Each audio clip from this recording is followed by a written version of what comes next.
Chris Seifert is the author of Enabling Empowerment, a leadership playbook for ending micromanagement and empowering decision makers.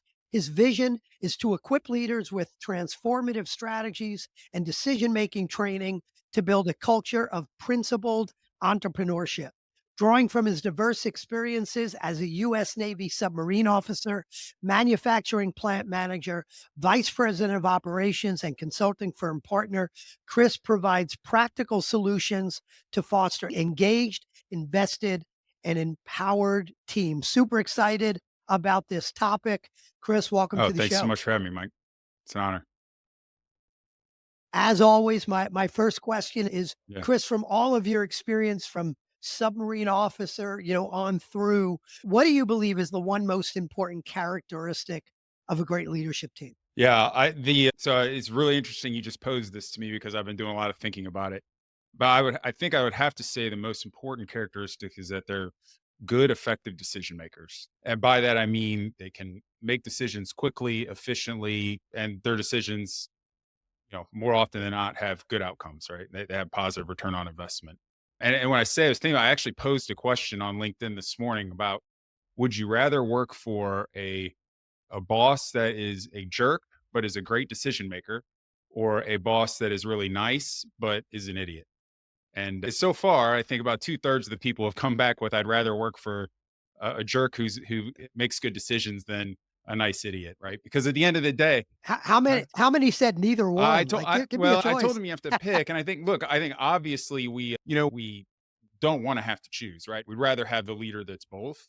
But really I find sometimes make people to force to make a choice is really good at helping me, prioritize things, right? To understand that if I had to have one or the other, what is the one that is just the most important? What I find important and interesting about that, and I've into this a little bit, we're going to talk about empowerment, but I know a big part of your process, is about Right. decision making. Is what I tend to find is there are leaders who believe there is one right decision to Hmm. make, and they need to make sure they're making that one right Yeah. decision, versus we need to make a Yeah. decision, the best decision we could make in the moment, and we will execute and make it right, or zig and Yeah. zag as we need to. What do you find out there? Do you find, as I do, that some people are paralyzed by thinking there's one perfect right decision? I mean, what do you find, and how do you define what the best decision is? Well, the best decision, let me start with that part. We have to define the best decision by the criteria of the company, right? I mean, so every organization has different goals and values and objectives. And so, how well does a decision align with those? And, what kind of results does it deliver? I think the biggest thing that drives that challenge for people is how they handle uncertainty. Right. The only thing I know for sure is that we don't know everything that we need to know to make a right decision, and that we're not going to know it. Right. So I really talk about ranges of outcomes, right? What are the ranges of outcomes that this action could have versus the ranges of outcomes that this action? And how can I manage that range of outcomes, right? So one of the things I tell people, the only thing I know about your forecast for some variable is it's wrong, right? You don't know what the growth rate or electrical cost or whatever the variable is going to be 3 years from now. But we can probably come up with a 90% confidence interval for those estimates. And then we can say, what can we do to make sure that we take advantage if we get the good estimate? What happens how do we protect ourselves if we get the bad? And develop plans around those things, right? And get comfortable that we're going to have to manage in uncertainty, right? Rather than saying, hey, we're going to make this. If you think you can see the future, you're going to be very frustrated, right? Because it's not going to work. Yeah, I had a client once that he really hated when I did this, but he would never make a Hmm. decision. He just wanted more and more information. And I finally got to that point and I said, all right, you're making a decision in Hmm. 5 seconds, 4, 3. And he's like, wait. I'm like, no, wait, you're making a decision. So we're going to talk, I'm sure, a little bit more about decision making, because you've got a Right. framework around that. But I want to go back. Your book is about enabling empowerment, not micromanaging. You write about something called the micromanagement doom Yes. loop. Talk a little bit more about what that is and why it's Sure. important. Sure. So look, the conventional wisdom is that micromanagers are micromanagers because they have some personality defect, right? That they either are narcissists, they're, real arrogant jerks that just think they know more than everybody, or they have trust issues or whatever, right? I mean, that if you go out social media, that's what you're going to see. That's the narrative. What I have found is that's just not accurate. The most of the leaders that I have met that are micromanaging are doing it because they had to, right? They were put in a position where the team's performance was so bad that they had to step in and start making the decisions for the team. The challenge is that they don't know how to get out of that, right, once they get into it, right?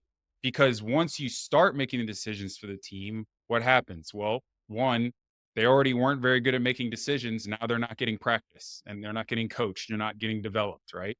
Number two, they get very frustrated because they feel like they're not heard. They start to disengage. So now the leader they're now even more dependent on the leader to make decisions, right? So, hey, leader finds, hey, we're getting in a bad place. I don't want this. Let me give you back some, decision making authority or autonomy. I want you to start making more decisions. Well, like I just said, they haven't been getting the practice. So it's going to be even worse than it was the last time. And we just start this downward spiral to where the team just becomes more and more dependent on the leader to make decisions, right?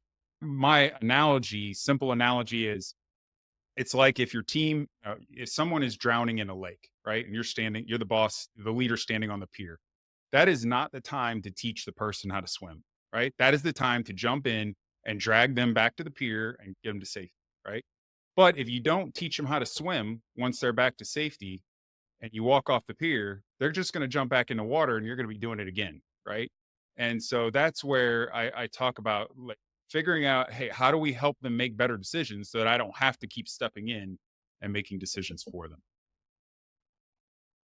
You used I'm gonna use 2 variations on the word that I think it's an interesting way to think that I hadn't thought about it.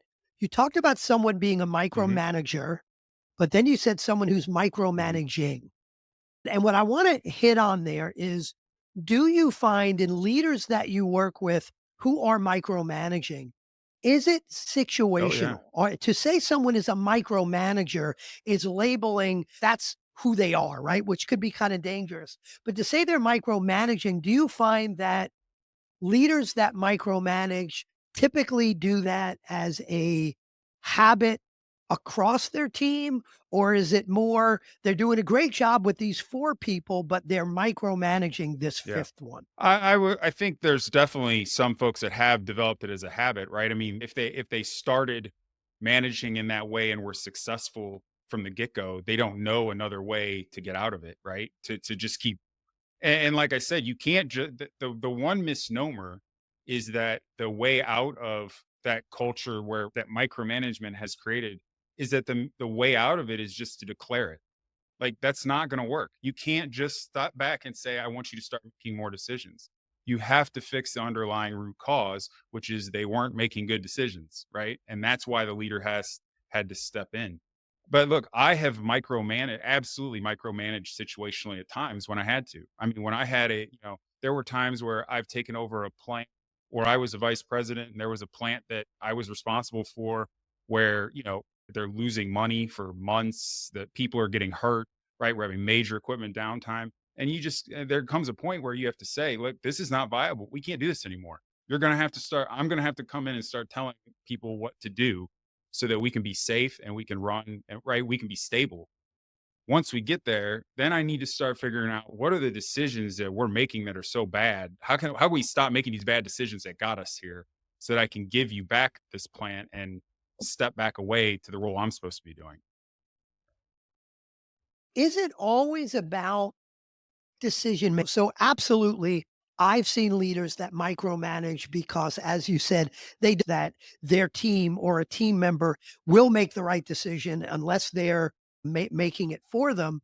But I've also seen folks micromanage, if it's still the right word. I've seen folks micromanage because they're people that if you're not right on top of them, they're not going to get the work done when they said they were going to get it done, or they're not going to get it done with a level of Mhm. quality. Does that somehow still come back around to decision making, Yeah. or is that a different I cause of think that's a little bit micromanagement? different because I would actually say I think that's enabling people to not be engaged, right? One of the habits that I hate from leaders is leaders sending out constant reminders about due dates. Okay, I'm a veteran. I was served on a submarine, right? I was a veteran of the U.S. Navy. I can tell you one thing: my captain never did for me on a submarine was ever remind me of a due date. Right? If we had a due date, the expectation was I got it done on time, or I came to him before the due date and I told him I wasn't going to get it done by the due date, and we negotiated alternative. But to let the due date pass and not say anything was just not acceptable, right? And I think any good team, I mean, that's just good professional behavior, right? Like if we make a commitment, you and I make a commitment to each other, I should either honor my commitment, or if I realize I'm not going to honor my commitment, I should come to you and tell you that, right? But what leaders I see often do, instead of correcting that issue, instead of sitting down with the employee and having the conversation that we just had and saying that's the expectation for how we work together, right? What they do is they just start sending these constant like reminders to everybody, right? And the problem is it's usually one or two people on the team that are missing the due dates and not doing what they're supposed to do. And instead of having the conversation with those one or two people, it's I'm going to send reminders to everybody. And now I've got 50 reminders every day in my email. And, it's just overwhelming. Right. So, Yeah, and I would say if you've got someone who is not doing what they've committed to do, not hitting those target dates or getting you quality work, and you have to keep following up, whether it's after the fact mm, or it's sending out reminders. uh, to me, that's, well, you make us have the wrong person on your team, yeah. as opposed to we need to teach them how to make Yeah. better decisions. Something's wrong from an accountability standpoint, or a skill Yeah. level. There's something else going on But there, right? I honestly though, I think you'd be surprised. I mean, there are many people who just have there. Nobody's ever had that conversation with them, right? That says, "Hey, look, here's how it works.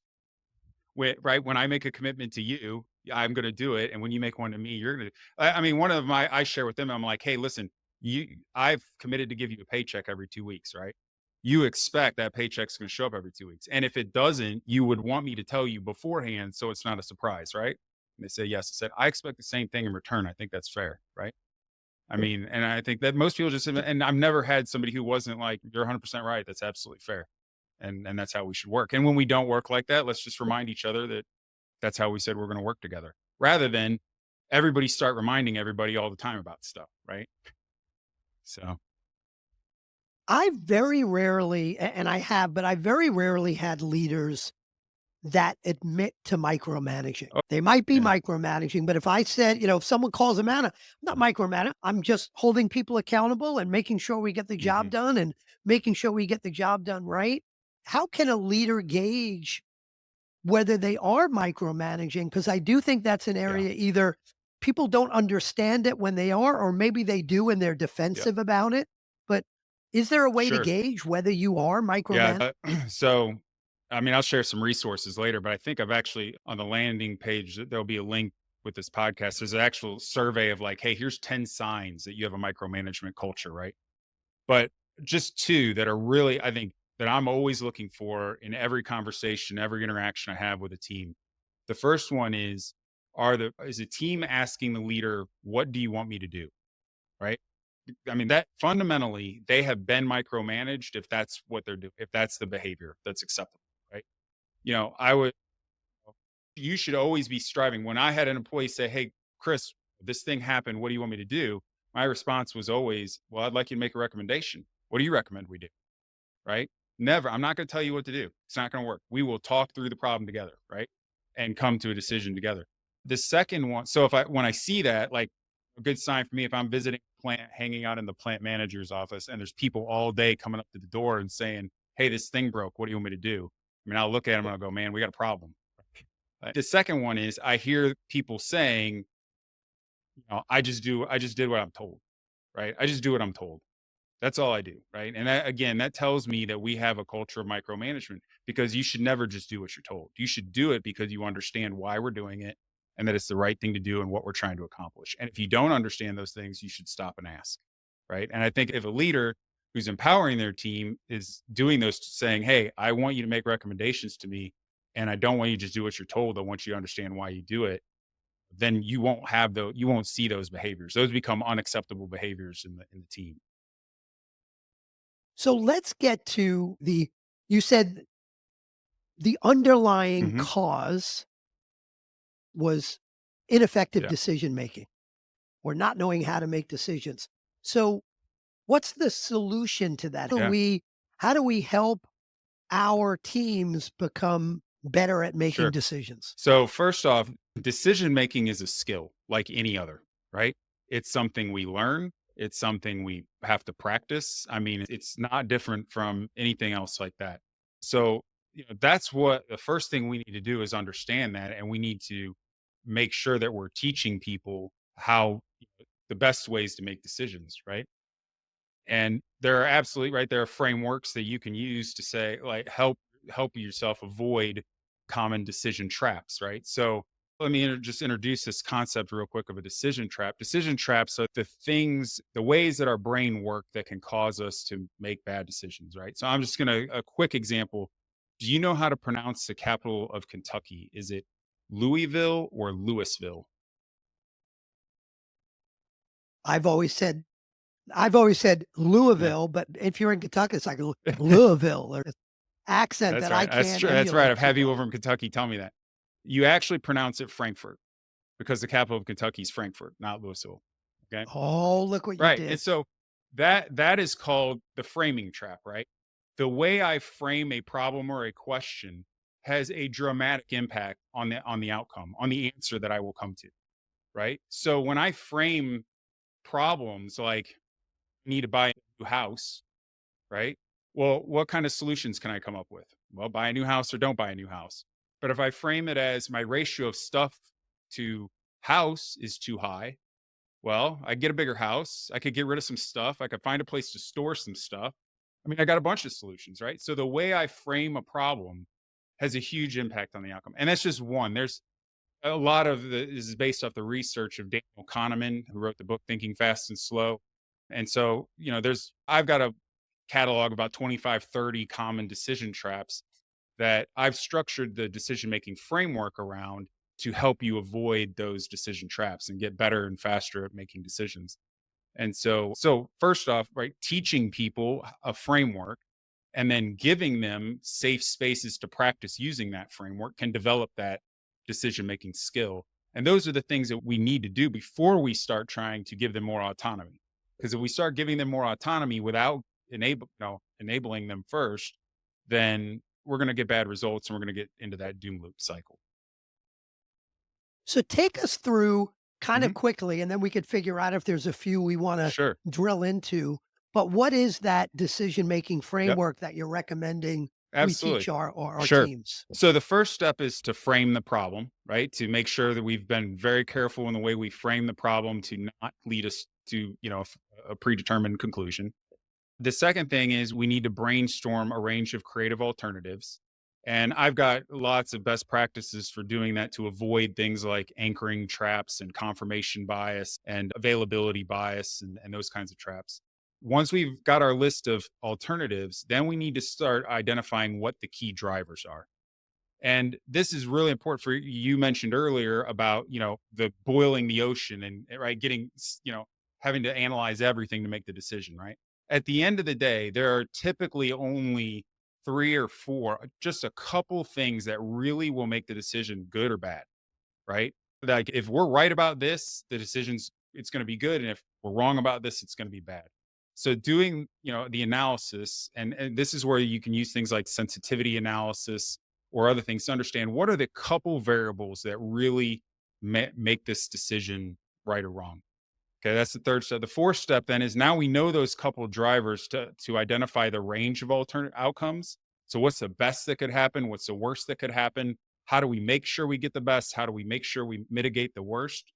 Right. And then we do that. We need to take all that data And that then we do our economic analysis where we determine, all right, hey, right, this alternative has a 50% return on investment. This one only has a 20% return on investment, right? And so now we should have narrowed it down to, hey, we've got the one we're going to recommend. The next step is to lay out this is our plan for how we're going to go get it. And then I say the last step of the process is to show your work, document what we just went through, right? Because we're the last decision trap we're all susceptible to is hindsight bias, which is the belief that we could have known things in the past that we couldn't have known, right? So one of the things that's so important is to write down what those alternatives you considered were, what the key drivers, what your assumptions were, so that later when we have the outcome, we can come back and say, what did we think? What did we think was going to happen? What did happen? How can we learn from that, right? So we can be even better at making decisions in the future. Now, would you would you go through that process for every decision?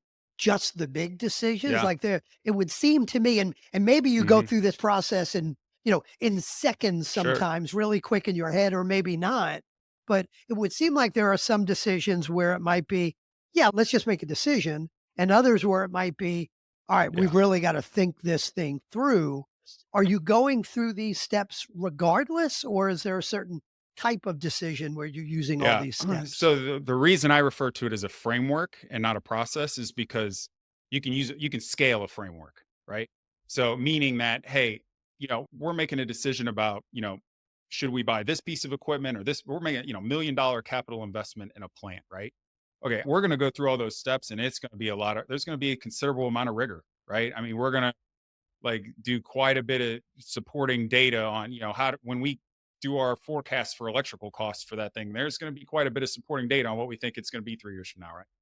Versus, hey, I just had a machine go down and I need to figure out like what I'm going to do, how am I going to realign the manufacturing plant, right? Or I had this issue at this facility, well, how am I going to deal with that? And we might still walk through the steps as a group in 10, 15 minutes, right?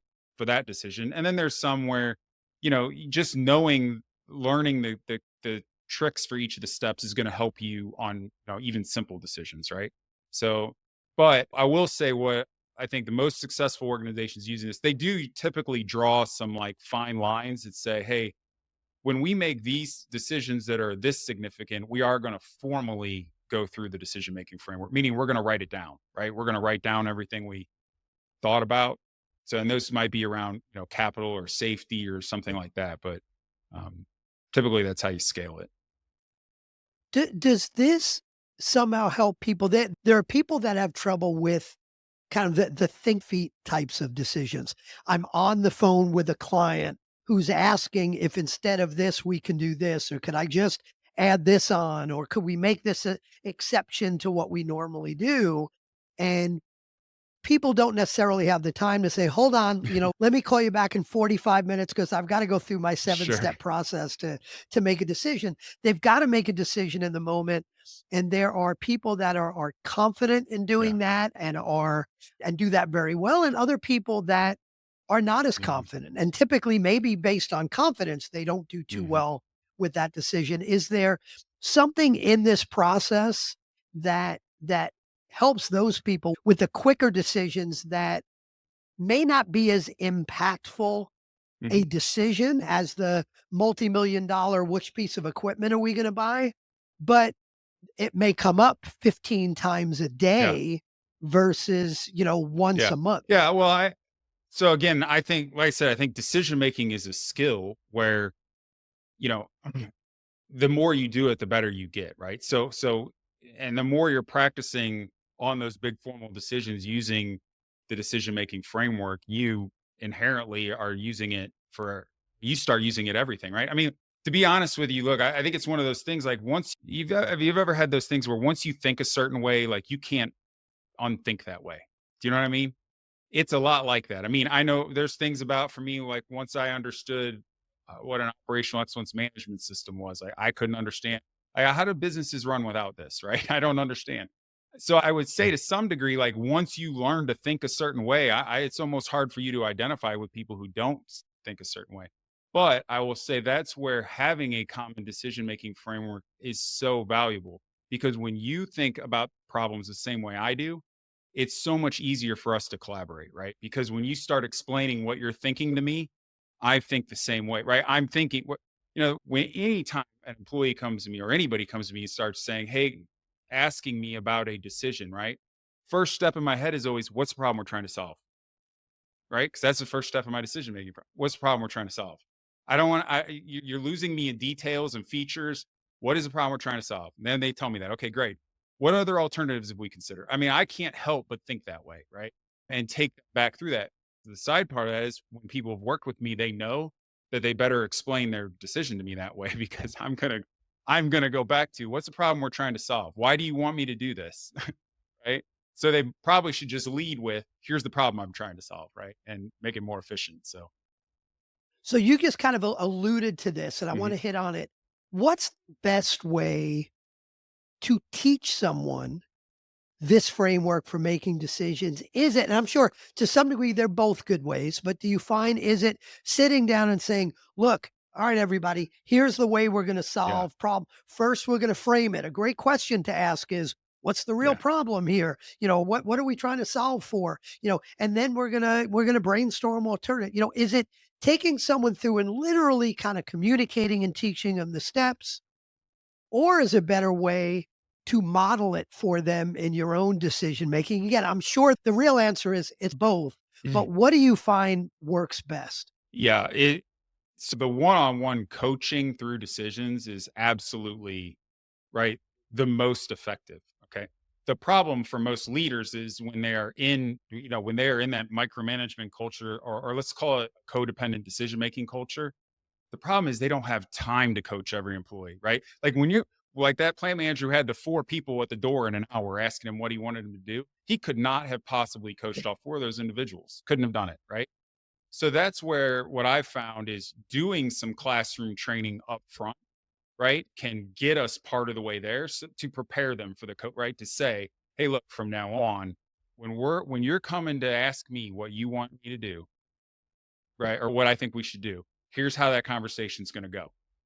Right? We're going to start with framing the problem, and so we start out by doing that training with everybody to say, this is the change from now on. This is how we're going to talk about decisions. It's not going to be, Chris, what do you want to do? It's going to be this. So we go through that training, and then we pick a few members to pick specific projects or opportunities or ideas, and go through the framework with them and come back to the group to then present their recommendation using the framework, right? Which builds their own confidence, their own skill set in doing it. And it also models to the rest of the team, hey, look, this guy just made a recommendation and it's getting done because of the way he was able to articulate it. Right. And so encourages them. I mean, I have heard, and I'm sure you have as well, I have heard leaders talk about and wanting to empower their Yeah. employees for, God, I've been Mhm. working for over Mhm. 35 years, and wow, more than that, 37 years? I guess 37 is over Yeah. 35, so I wasn't mistaken. But I've been out in the working world for 37 years, and for Yeah. that long, I've heard people talking about empowering Yeah. employees. I need to empower my employees. And yet, in most organizations, that doesn't happen at the level Right. it should. There's still way more giving people the answer. There's still Mhm. more, catching the fish versus teaching people Yeah. how to fish.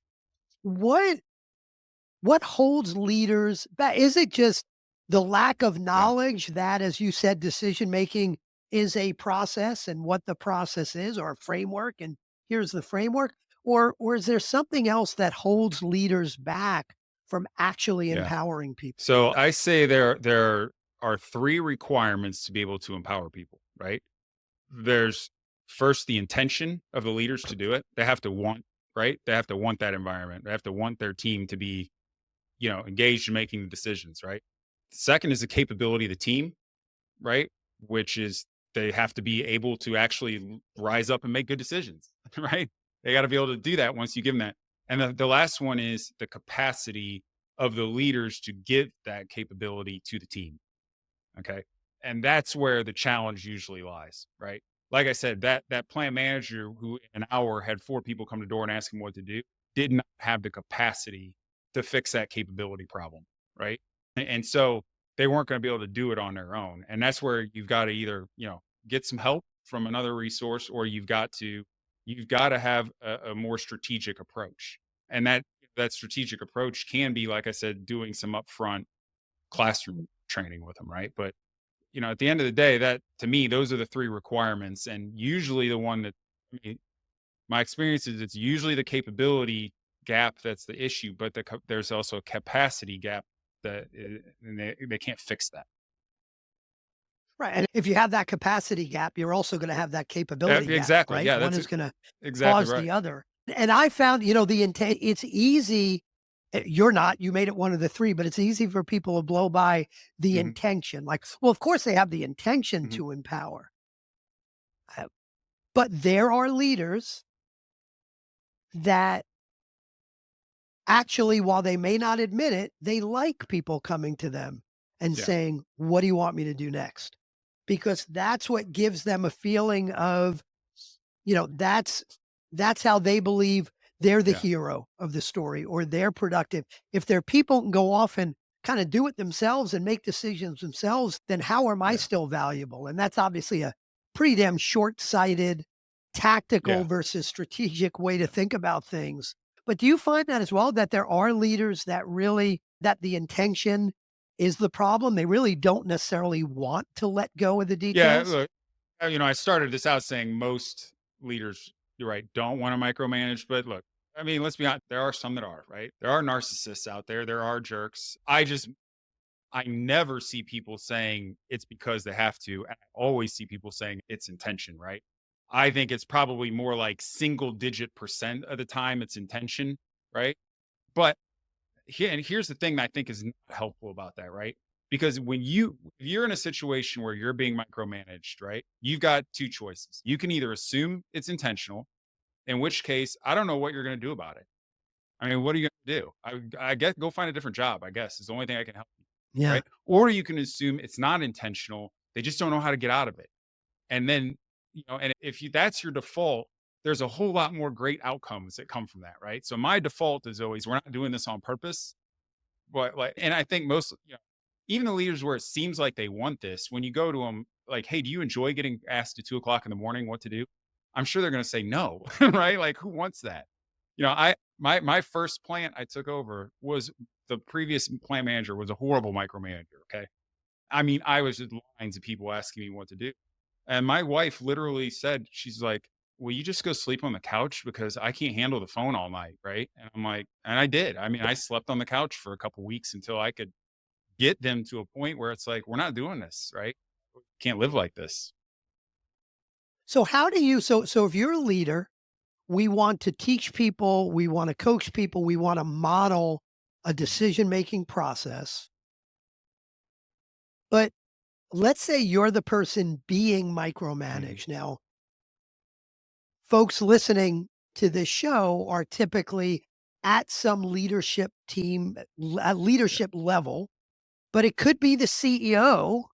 It Mhm. could be a listener as a VP of sales and the CEO is micromanaging the VP of sales. So if you're the one being Mhm. micromanaged, and to your point, let's assume positive intent on the part of the Yep. leader that's micromanaging you.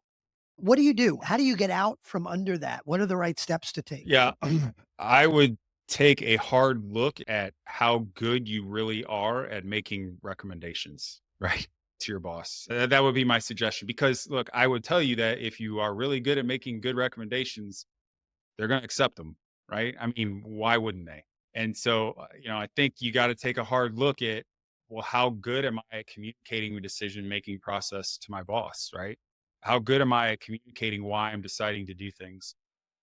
I so the decision making framework that I teach, I mean, I was very fortunate to learn very early in my career when I worked at Georgia Pacific, right? It's actually I've molded it from Charles Koch, right? It's something he did that he started with his company, and right when he bought Georgia Pacific, he trained all the employees on it. So it's something that I learned there.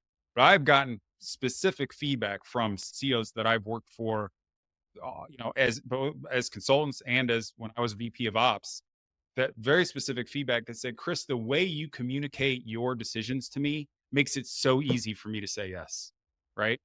And so, that again, this comes back to that curse of knowledge, right? You can't unknow things you already know. I have to believe that what learning how to communicate those recommendations and decisions and think that way early in my career has helped me like deal with that when I've had bosses who quite frankly everybody else thought was a micromanager, but I got a high level of autonomy from because the way I presented my decisions to them gave them confidence, right? And they were able to say, "Yeah, I don't need to talk to you about that anymore. Go do it." What I like about what you just said is, it didn't start off, well, if you're being micromanaged, go talk to your boss and Yeah, ask them to, like, instead of assuming the problem is out there, kind of an external locus of control, I yes, call yeah, it. It was more internal locus of control, which is your answer was deal with what you can control, which is first yeah, look in the mirror. And if you're being micromanaged, don't assume it's because your boss is a jerk. Assume it's because there's something you're doing or not yeah, doing that's causing them to do that. Maybe you're not making the right decisions or right recommendations. So yeah, I love that idea of taking control. You also write about and talk about this, what you call the culture of principled yeah. entrepreneurship. What does that mean? It's just it's a culture where people view themselves as owners of the business instead of employees, right? They feel like they have a vested interest in the outcome. And so they act like entrepreneurs. They're more willing to take risks. They're more willing to give that discretionary effort, right? They're going to do more than the minimum required. They own the outcomes, right? They realize that I am an owner of how this organization does is going to affect me. And so I need to make sure that I'm doing my best for it, right? Versus that kind of employee culture, right? Where it's a transactional relationship. I'm just here to do, what I have to do to get paid so I can go home, right? And so, it's really about creating that culture where people feel like they have the ability to influence the outcome, and so they have ownership. And a lot of it goes back to that again, just right, make a recommendation, right? I'm not going to tell you what to do. Make a recommendation. We're going to make this decision together. Because when I have an employee comes to me and asks me that, right, if I tell them what to do, they have no ownership in the outcome. If it goes wrong, it's on me, right? But if they made the recommendation, even if I approved it, they made the they own it, right? And so they start to feel like an owner, and they start acting more like an owner and more like an entrepreneur instead of an employee. And that's important. What you just said is so critical because there are times when one of our team members comes to us with a Mhm. challenge and we believe we know the answer. And maybe we Yeah. do. So we give them the answer because that took 30 Mhm. seconds versus coaching them through a thought process and a decision making process that may take Yeah. 12 minutes. We save that time. But if we took the 12 minutes, now they own it. And if they run into a brick Yeah. wall, they will figure out a way over it, around it, under it, through it. But if we gave them the answer, they're just going to come back to us and say, all right, that didn't work. What do Exactly. you want me to do Exactly. now? And that takes a whole lot more time. But we tend to be, as leaders, we can be short sighted when we've got, 5 minutes in front of us with 3 hours worth of Yeah. work to do. We just want to take that 30 seconds and give someone the answer. But what we don't understand is that's hurting us in not just in the Yeah. long run, even in the Yeah. short run, Yeah. that's hurting us. Absolutely. Yeah. You're 100% right. It just boils back down to that capacity question again, right? Like, how are you going to, you know, how are you going to get that done?